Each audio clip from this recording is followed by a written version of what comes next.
سفارش کرے، واستغفر لهم الرسول، تمہاری بخشش میرا محبوب کی مانگے، واستغفر لهم الرسول، محبوب کی بخشش کا پھر اثر کیا ہوگا؟ لوجدوا اللہ توابا رحیما، تو اللہ کو تم بڑی توبہ قبول کرنے والا اور بڑا رحم کرنے والا پاؤ گے۔ دیکھیے اللہ نے جگہ جگہ پر اپنی رحمت کا اعلان فرمایا ہے کہ میرے بندے پریشان نہ ہو جائیں، میرے محبوب کی امت گناہ کر کے پریشان نہ ہو جائے، نا امید نہ ہو جائے۔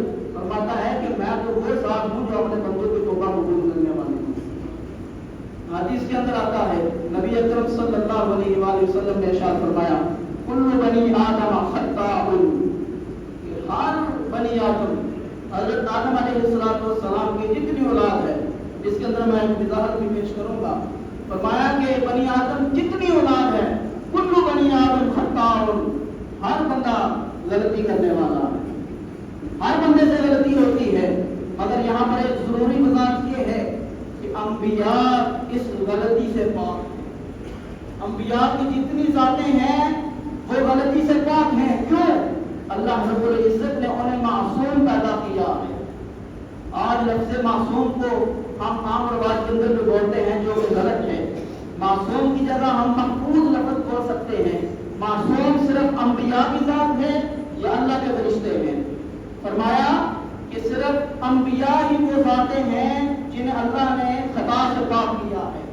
اس کے علاوہ ہر بندے کے اندر خطا کی طاقت ہے، وہ الگ بات ہے کہ اللہ رب العزت اسے خطا سے محفوظ فرماتا ہے یا کوئی بندہ غلطی کا فیصلہ ہے۔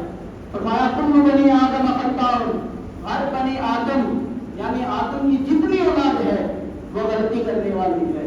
وخیر الخطائین، آگے حضور نے فرمایا غلطیاں تو کرتے ہیں مگر سب سے بہترین بندہ وہ ہے، غلطی کرنے والوں میں بھی سب سے بہترین وہ ہے۔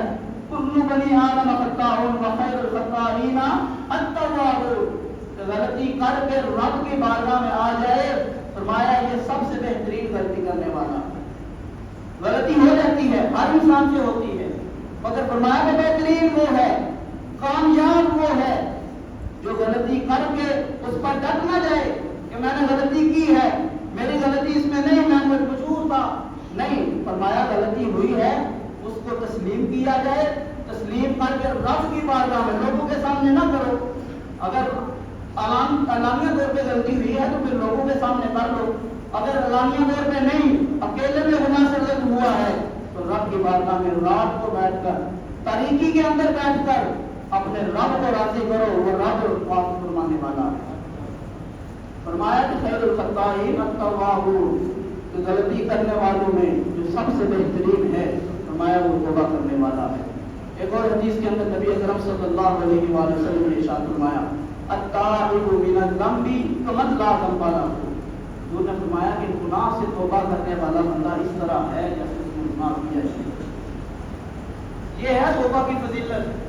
ساری زندگی پاپ کرنے میں گزر گئی، غلطیاں کرنے میں گزر گئی، فرمایا کہ جب وہ توبہ کر لیتا ہے تو پھر کیا ہوتا ہے؟ فرمایا کہ وہ بندہ اس طرح پاک ہو جاتا ہے جس طرح اس نے گناہ کیا ہی نہیں۔